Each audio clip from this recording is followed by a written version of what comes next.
بسم اللہ الرحمن الرحیم الحمد للہ وکفا وسلام علی عبادہ الذین اصطفی اما بعد قال اللہ تبارک و تعالی فی الکلام المجید والفرقان الحمید بعد اعوذ باللہ من الشیطان الرجیم بسم اللہ الرحمن الرحیم ولا تقولوا لمن يقتل في سبيل الله اموات بل احیاء ولکن لا یشعرون. فی مقام آخر قال اللہ تبارک و تعالی تعاونوا علی البر والتقوی ولا تعاونوا علی الاثم والعدوان.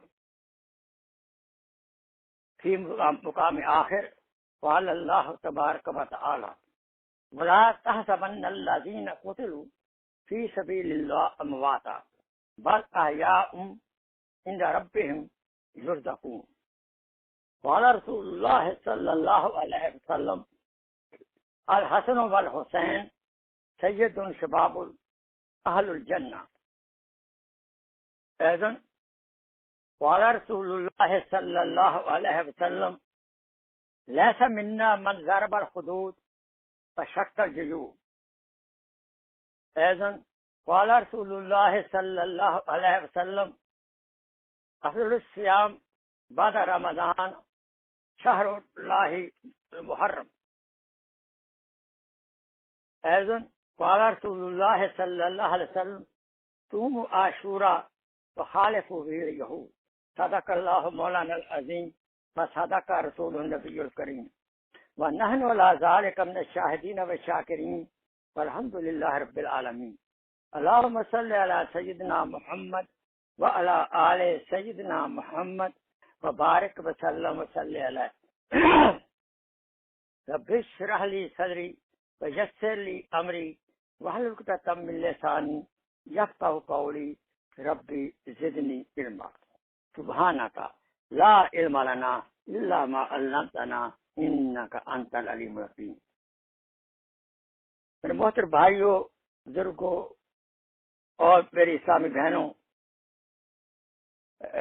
جو ٹاپک عرض کیا گیا تھا پچھلے ہفتے، وہ حالات کی بنا پر چونکہ نئے سال کا آغاز ہے، محرم حرام ہے، تو محرم کی نسبت سے آج میں نے جو ٹاپک چنا ہے وہ محرم کے بارے میں ہے. آیات قرآن مجید میں نے 3 پڑھی ہیں، ان کا سادہ ترجمہ پہلے سن لیجیے. جو اللہ کے راستے میں قتل ہو جاتے ہیں، شہید ہو جاتے ہیں، جان دے دیتے ہیں، ان کو مردہ مت کہو، بلکہ وہ زندہ ہے لیکن آپ کو ان کی زندگی کا شعور نہیں ہے. دوسری آیت مبارکہ میں عرض کی تعاون علی البر، نیکی کے کام اور تقوی کے کام میں تعاون کرو، لیکن گناہ اور دشمنی عدوان میں تعاون نہ کرو. تیسری آیت مبارکہ کا سادہ ترجمہ یہ ہے، یہ مت خیال کرو ولا تحسبن الذین قتلوا، ان لوگوں کے بارے میں یہ مت گمان کرو جو اللہ کے راستے میں اپنی جان فدا کر دیتے ہیں. مردہ مت کہو، بلکہ وہ زندہ ہے اور اللہ تعالیٰ کے ہاں سے ان کو رزق دیا جاتا ہے جیسے زندوں کو دیا جاتا ہے. 3 حدیث پاک پڑھی میں نے. پہلے کا ترجمہ یہ ہے، حضرت حسین رضی اللہ تعالی عنہ، حضرت حسن رضی اللہ تعالی عنہ جنت کے نوجوانوں کے سردار ہیں. دوسری حدیث پاک پڑھی لیس منا من ضرب الحدود وشق الجیوب، فرمایا وہ ہم میں سے نہیں ہے جو اپنی گالوں کو پیٹے، مارے اور اپنا گریبان چاک کرے. تیسری حدیث پاک کا ترجمہ یہ ہے کہ رمضان کے بعد جو افضل روزہ ہے وہ 10ویں محرم عاشورہ کا روزہ ہے. آخری حدیث پاک جو پڑھی میں نے، صوموا عاشوراء وخالفوا فی اليهود، عاشورہ کا روزہ رکھو اور یہودیوں کی مخالفت کرو، ان کے الٹا کرو۔ یہ ترجمہ تھا قرآن مجید کی آیات کا، جس میں اس رمضان المبارک کی اہمیت بھی پیدا ہوتی ہے۔ یہ ہمارا اسلامی پہلا سال ہے۔ آئیے اللہ کا شکر ادا کریں جس طرح سے قدوس نے ہمیں ایمان سے نوازا ہے اور اسلام سے نوازا ہے۔ آغاز ہمارے اسلامی سال کا قربانی حسین سے شروع ہوتا ہے اور سال کا اختتام قربانی اسماعیل علیہ السلام پر اختتام ہوتا ہے۔ تائید حق، امر بالمعروف، نہی عن المنکر، یہی بنیاد تھی ان سب کی قربانیوں کی۔ 4 ماہ شاعر اللہ ہیں، اللہ کی نشانیوں میں سے ہیں، ان کا ادب کرنا چاہیے، ان کا احترام کرنا چاہیے۔ رجب، ذوالقعدہ، ذوالحجہ، المحرم، ان مہینوں میں اگر ہم نیکی کو کریں گے اس کا اجر زیادہ ملے گا، اور خدا خاص ہم کو گناہ بھی کر دیں اس کی سزا بھی زیادہ ہے۔ تو ہمیں ان مہینوں میں خاص کر بڑا محتاط ہونا چاہیے تاکہ اپنی زندگی جو ہے وہ نیکی میں ہی گزارنی چاہیے۔ اب یہ واقعہ کربلا کا جو ہے، جتنا یہ کہنے میں آسان ہے شہادت حسین رضی اللہ تعالی عنہ، اتنا ہی اس کا سمجھنا بہت مشکل ہے، بالکل جنگ جمل کی طرح بہت مشکل ہے۔ اب ہوا کیا، شروع سے ہی مسلمانوں کے منافقین موجود تھے، اسلام کے منافق موجود، اخلاق موجود تھے، رسول یہود و نصارہ میں سے منافقین موجود تھے، اور وہ ہر طرح کا نقصان اسلام کو پہنچانا چاہتے تھے۔ تو ایک فرقہ سبائی کا لیڈر، ایک فرقہ سبا تھا، وہ بالکل بڑا اس معاملے میں مشہور آگے گیا تھا نفاق کے اندر۔ عبداللہ بن سبا اس کا سردار تھا، اور یہ فرقہ سبائی منافقین کا فرقہ تھا۔ اور اس فرقہ نے، کیونکہ منافق تھے، ظاہر میں بہترین مسلمان تھے، نماز روزہ حج زکات کرتے تھے، لیکن باطن سے وہ منافق تھے، اسلام کے ساتھ نہیں تھے، نہ اسلام کی تائید کرتے تھے۔ انہوں نے 600 خط کوفہ کے علاقے سے حضرت حسین رضی اللہ عنہ کو بھیجا کہ ہم یزید کو صحیح فرما روا، صحیح جانشین حضرت معاویہ رضی اللہ تعالیٰ عنہ کے بعد ہم نہیں مانتے۔ اور انہوں نے اس کی بد تعریف بھی کی کہ وہ شرابی ہے، کبابی ہے، اور ہر کسی اس کے اندر برائی موجود ہے، تو ہم اس کے حق میں نہیں ہیں، اور اس کی بیعت ہم قطع کرتے ہیں، مانتے نہیں ہیں، اس سے ہم دور ہیں، لہذا آپ آئیے اور حق کا بول بالا کیجیے، ہم آپ کی تائید کریں گے۔ اور انہوں نے 600 خط تقریباً کو آپ کو لکھے۔ جب انہوں نے خطوط کے اندر یہ ثابت کیا کہ یزید تو فاسق فاجر ہے، بس عمل ہے، تو آپ نے فیصلہ کیا جانے کا۔ لیکن اپنے جانے سے پہلے اپنے بھائی سے سعد بھائی عقیل رضی اللہ تعالی عنہ کو آپ نے مسلم بن عقیل رضی اللہ تعالی عنہ کو آپ نے بھیجا، اور وہ اپنے ساتھ 12 روایتوں میں 8 آتا ہے، 12 روایتوں میں 80 آتا ہے، اپنے ساتھیوں کے ساتھ وہ گئے اور انہوں نے ان کی بیعت کر لی۔ جب انہوں نے بیعت کر لی، انہوں نے خط لکھا حسین رضی اللہ تعالیٰ عنہ کو کہ حضرت انہوں نے تو میری بیعت کر لی ہے، یہ سچے لوگ ہیں، لہذا آپ نے چلنے کا ارادہ کر لیا تو آپ اپنی فیملی کل 72 سال لے کر میں اپنی فیملی بچوں کے ساتھ مدینہ سے روانہ ہو گئے کوفہ کے لیے۔ اب عبداللہ ابن عباس رضی اللہ تعالی عنہ، عبداللہ ابن عمر رضی اللہ تعالی عنہ، عبداللہ ابن زبیر رضی اللہ تعالی عنہ، ابن جعفر رضی اللہ تعالی عنہ، ان سب چاروں ماشاءاللہ بہت بڑے صحابہ ہیں۔ انہوں نے اس کی تائید نہ کی اور مخالفت کی کہ حضرت آپ نہ جائیں۔ جب حسین رضی اللہ عنہ نے نہ مانا تو انہوں نے یہ فرمایا کم از کم خواتین اور بچوں کو تو ساتھ نہ لے کر جائے، آپ خود چلے جائیں چند ساتھیوں کے ساتھ۔ اور آگاہ بھی کیا کہ آپ کے والد صاحب حضرت علی کرم اللہ وجہ کو انہوں نے شہید کیا کوفہ والوں نے، اور حضرت حسن رضی اللہ تعالیٰ عنہ کو زہر پلا کر انہوں نے شہید کیا۔ لیکن تقدیر نے ایک نہ سننے دی۔ حضرت حسین رضی اللہ عنہ نے ایک بات بھی نہ سنی،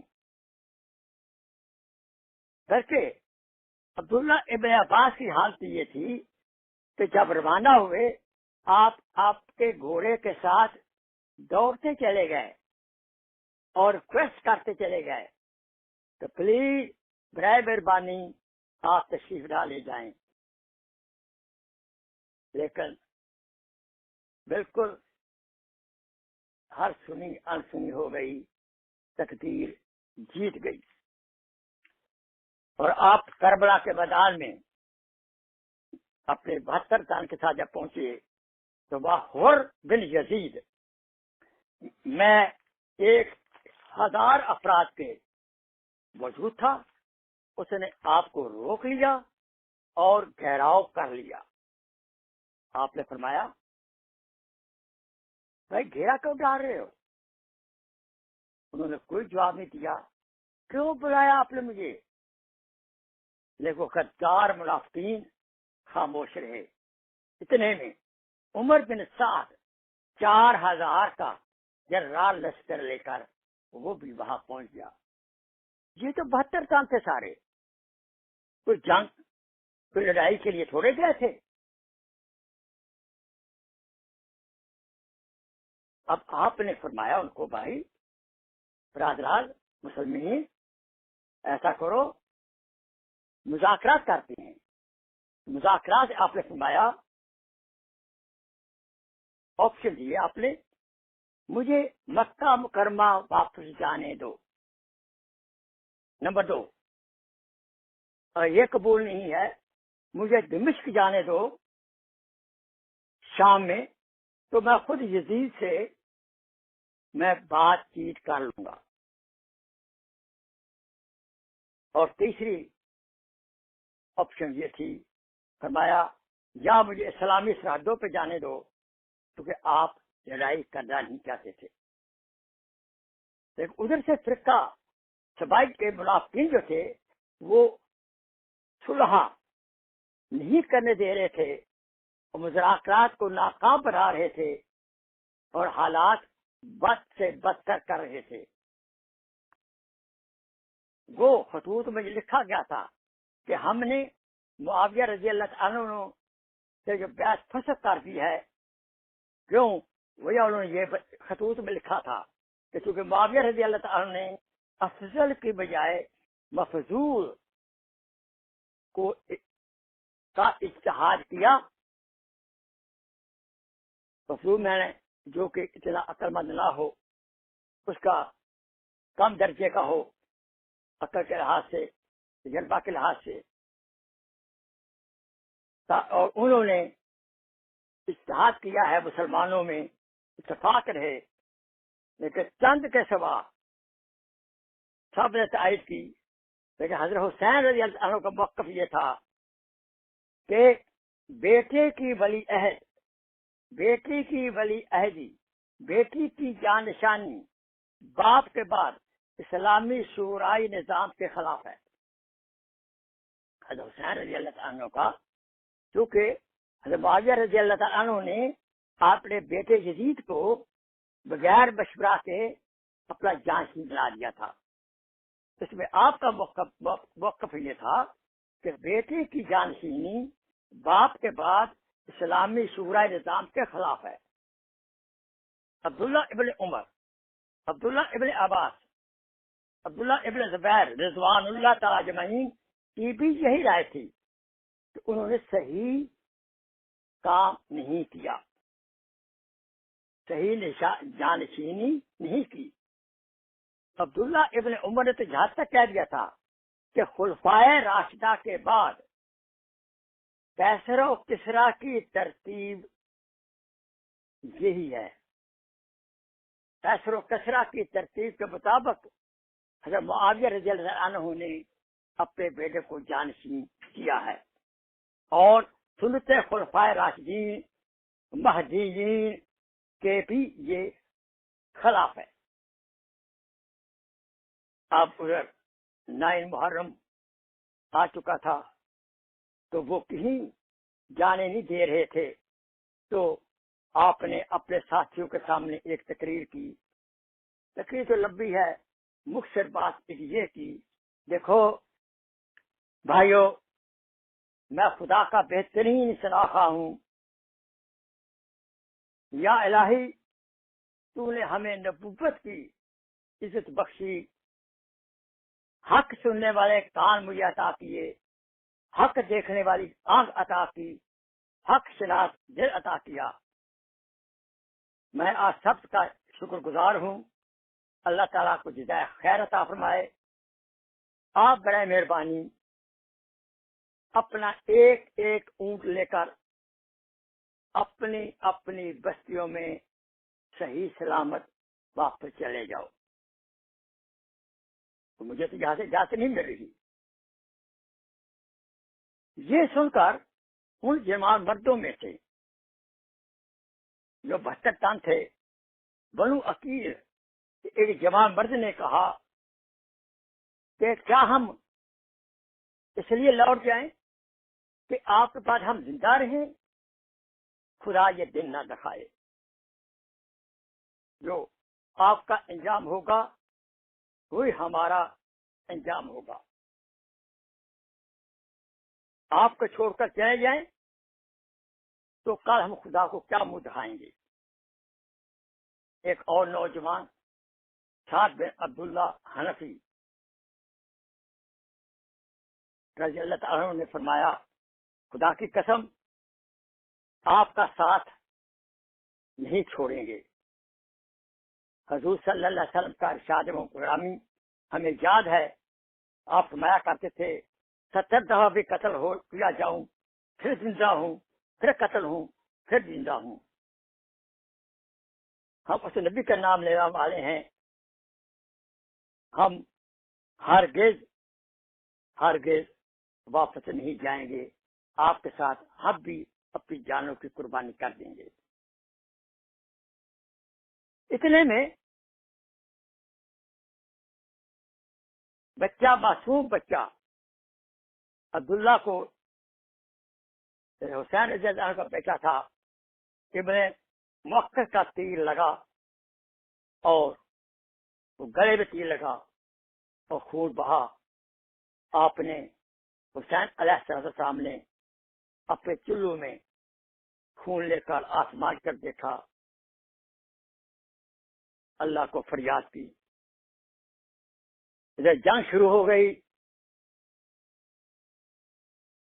اور ادھر صرف 72 تن تھے، ادھر 5000 کا جرا لشکر تھا۔ نماز ظہر ہو گئی، آپ نے نماز ظہر کی، اجازت مانگی، آپ فرض کے سجدے میں جب گئے تو انہوں نے آپ کو شہید کر دیا۔ انا للہ و انا الیہ راجعون۔ آپ حضرت حسین رضی اللہ تعالی عنہ کا سر مبارک کو تن سے جدا کر دیا اور گورنر ابن زیاد کے پاس بھیج دیا. شاہ است حسین دین است حسین، شاہ است حسین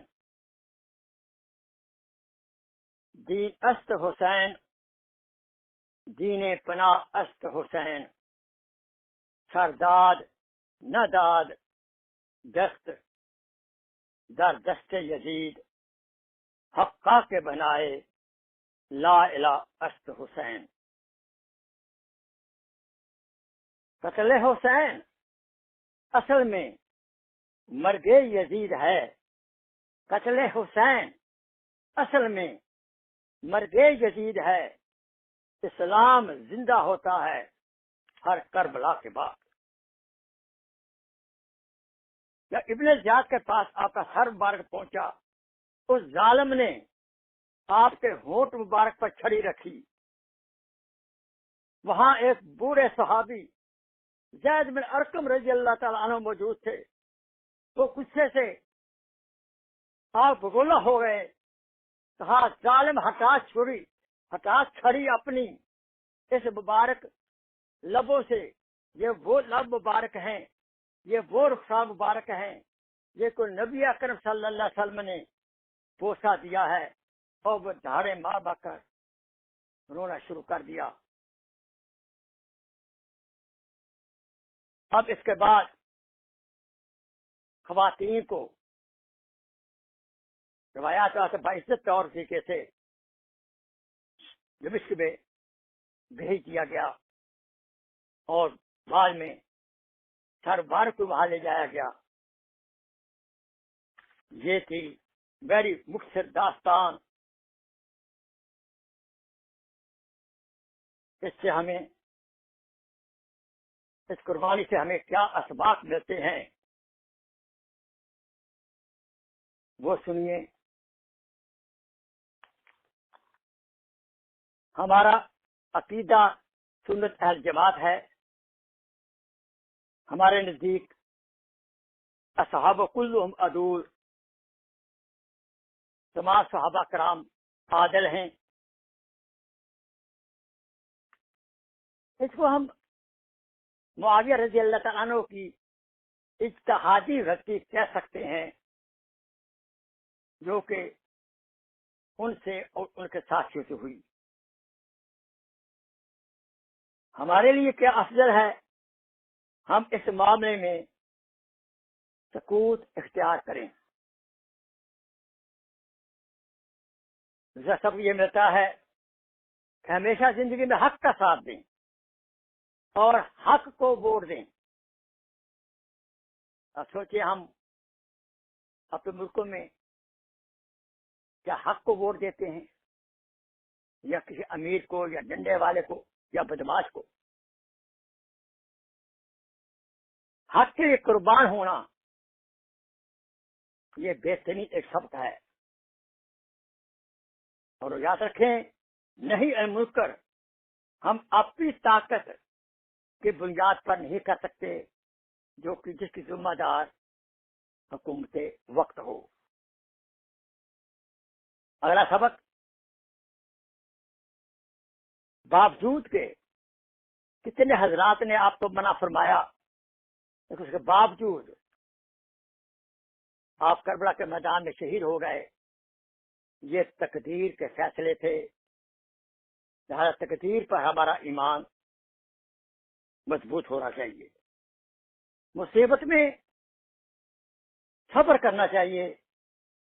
واویلا کرنا، ماتم کرنا یہ ایمانیات کے خلاف ہے اور حدیث پاک کے بھی خلاف ہے.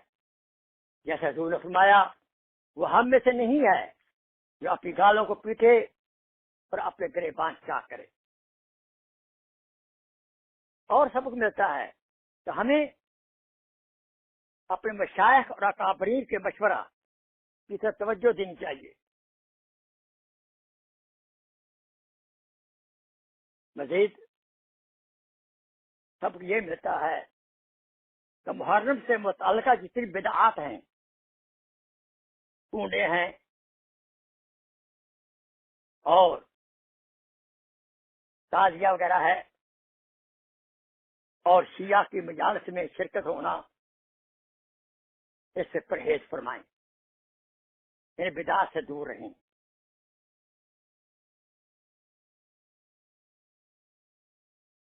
آگے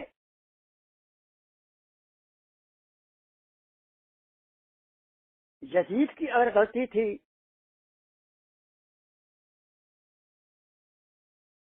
یا غلطی نہیں تھی، اس کے بارے میں دو رائے ہیں۔ بعض کہتے ہیں کہ یزید نے یہ حکم نہیں دیا تھا کہ آپ کو قتل کر دیا جائے، تو یہ مبہم بات ہے، لہذا ہمیں لعنت بھیجنے کا حق نہیں پہنچتا۔ لعنت بھیجنا خدا بند قدوس کی ذات کا اس کا حق ہے۔ لعنت کے معنی یہ ہوتا ہے کسی کو رحمت سے دور کرنا۔ اس لیے ہمیں ایسا نہ ہو کہ ہم لعنت بھیج بیٹھیں اور ہم گنہگار ہو جائیں، تو لہذا احتیاط یہ ہے۔ لیکن جہاں تک جانشینی کا تعلق ہے، بالکل غلط ہے، بالکل غلط ہے، بالکل غلط ہے۔ یزید کو حالات کا پتہ ہونا چاہیے، پتہ ہونا چاہیے تھا، ایسا نہیں ہونا چاہیے تھا۔ اور یہ معاملہ ہم اللہ تعالیٰ کے حوالے کرتے ہیں، اور اگر وہ اس کے مستحق ہے تو اللہ تعالیٰ اس کو رحمت سے دور کرے، اپنی رحمت سے دور کرے اور لعنت کا مستحق ہو۔ خطرہ یہ ہے کہ ہم روافض کے قریب جانا نہیں چاہتے۔ روافض کون؟ شیعہ۔ یہ پکی بات ہے، یزید فاسق حاجت تھا اکثر روایات کے مطابق۔ لیکن آج کل کتنے مسلمان حکمران ہیں جو کہ ایسے ہی یزیدی کردار کے مالک ہیں۔ اسلام ایک ماتمی مذہب نہیں ہے، اسلام پہ بنیاد قربانی ہے۔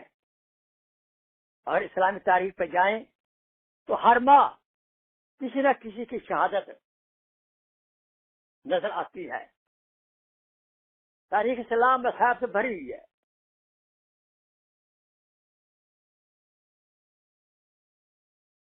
تو 10 محرم کو حضرت حسین رضی اللہ تعالیٰ عنہ کا ماتمی دن منانا یہ صحیح نہیں ہے۔ اور یہ صحیح ہو تو پھر انبیاء جو شہید کیے گئے ہیں ان کا ہم کیوں نہیں مناتے؟ حضرت سمیہ رضی اللہ تعالیٰ عنہا جو پہلی شہیدہ ہے اس کا ہم دن کیوں نہیں مناتے؟ سید الشہداء حضرت حمزہ رضی اللہ تعالیٰ عنہ ان کا ہم ماتمی دن کیوں نہیں مناتے؟ حضرت حنظلہ رضی اللہ تعالیٰ عنہ کا ماتمی دن کیوں نہیں مناتے؟ حضرت عمر رضی اللہ تعالیٰ عنہ شہید ہوئے ان کا ہم کیوں نہیں مناتے؟ عثمان رضی اللہ تعالیٰ عنہ شہید کیوں نہیں مناتے؟ اور پھر حضرت علی کرم اللہ وجہہ جو حضرت حسین رضی اللہ عنہ کے والد صاحب ہیں وہ بھی شہید ہوئے، ابن ملجم نے شہید کیا مسجد کے اندر، ان کا ہم کیوں نہیں مناتے؟ اور حضرت حسن رضی اللہ تعالیٰ عنہ ان کے بڑے بھائی تھے، ان کو زہر دیا گیا، شہید ہوئے، کیوں نہیں مناتے؟ ان کا منانا چاہیے۔ تو پھر تو سارا سال ہمیں ہر دن کوئی نہ کوئی ہمارا سارا سال ہمیں ماتمی سال ہی ہمارا ہوگا، ہر روز ہر نیا نیا ماتم منانا پڑے گا۔ اس کی اسلام نے اجازت نہیں دی۔ البتہ دکھ کی بات ہے، غم کی بات ہے کہ نواز رسول کو شہید اس طرح کرنا یہ تو لعنتیوں کا کام ہے۔ اس لیے ہمیں سوگے حسین کے بجائے، لہذا ہمیں سوگے حسین کے بجائے سوزے عشق حسین جو اللہ کے ساتھ عشق تھا، حق کے ساتھ عشق تھا ان کو، وہ ہمیں منانا چاہیے۔ اسلامی تاریخ تو خون سے رنگین ہے. صدق خلیل بھی ہے عشق، صبر حسین بھی ہے عشق. صدق خلیل بھی ہے عشق، صبر حسین بھی ہے عشق.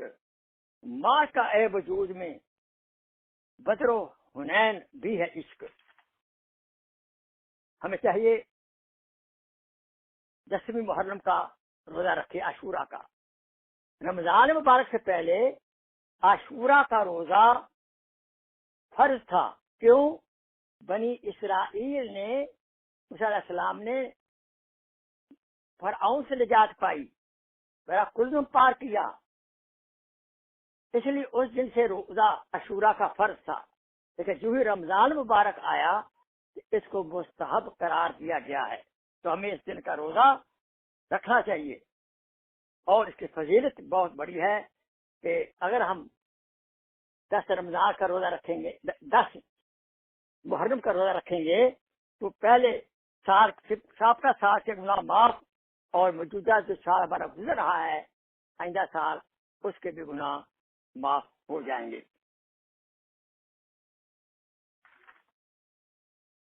اب آخر میں جو اور شعر اور عرض ہیں یہ فارسی میں ہے، میں ترجمہ کر دوں گا. نقش اللہ پر صحرا نوشت، نقش اللہ پر صحرا نوشت. صدر عنوان نجات نوشت، صدر عنوان نجات نوشت. اللہ کا نقش جو تھا وہ صحرا کربلا کے میدان کے اندر حسین رضی اللہ تعالیٰ نے قربانی دے کر لکھ دیا. یہ اللہ کا معنی یہ ہے. پر ہمارے لیے قربانی کا سبق دے کر ہمارے لیے ایک نجات کا سبق دے دیا. رمز قرآن از حسین اموختیم، رمز قرآن از حسین آموختیم، از آتش او شعلہ اندوختیم. حسین رضی اللہ عنہ کی قربانی سے ہم قرآن کا جو لب الباب ہے قربانی وہ سب سیکھتے ہیں. روایت بات ہے آپ کا سر نیزے پر تھا اور آپ کا مبارک قرآن پڑھ رہا تھا، اور ان کے قلب کے اندر عشق اور محبت ہی دین کے لیے قربانی کا جذبہ، اس سے ہمیں قربانی کے جذبے کو شعلہ ملتا ہے، قربانی کا سبق ہمیں ملتا ہے. آئیے آخر میں ہمیں چاہیے کہ ان کی یاد میں قرآن مجید پڑھ کر صدقہ خیرات کر کر ہم ان کو ایصال ثواب پہنچائیں، اور ان کی سوانح حیات کو اپنے بچوں کو سنائیں، اور ان سے جو سبق دین کے قربانی کا ملتا ہے اس پر ہم عمل پیرا ہوں. اور دوسرے یہ ہے کہ یہ نیا سال ہے، اول مہینہ نیا سال ہے محرم کا. ہمیں سابقہ سال کے اپنے اعمال کا محاسبہ کرنا چاہیے، اور محاسبہ میں جو نیکیاں ہوئی ہیں سارا سال اس پر طاہرانہ نظر ڈالیں، ان پر شکر ادا کریں، اور جو گناہ ہوئے ہیں ان سے سچی پکی اور ہم توبہ کریں. اور دعا ہے کہ اللہ تعالی ہمیں عشق رسول، عشق الہی اور اہل بیت سے عشق ہمیں عطا فرمائے. اہل بیت سے عشق کرنا یہ ہمارے ایمان کا جزو ہے، یاد رکھیں.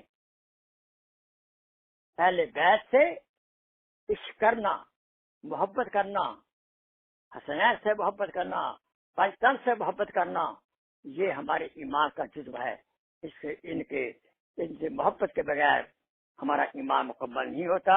اللہ تعالیٰ دعا ہے اللہ تعالیٰ ہمارے ان مشاہیر کے نقش قدم پر چلنے کی ہمیں توفیق عطا فرمائے.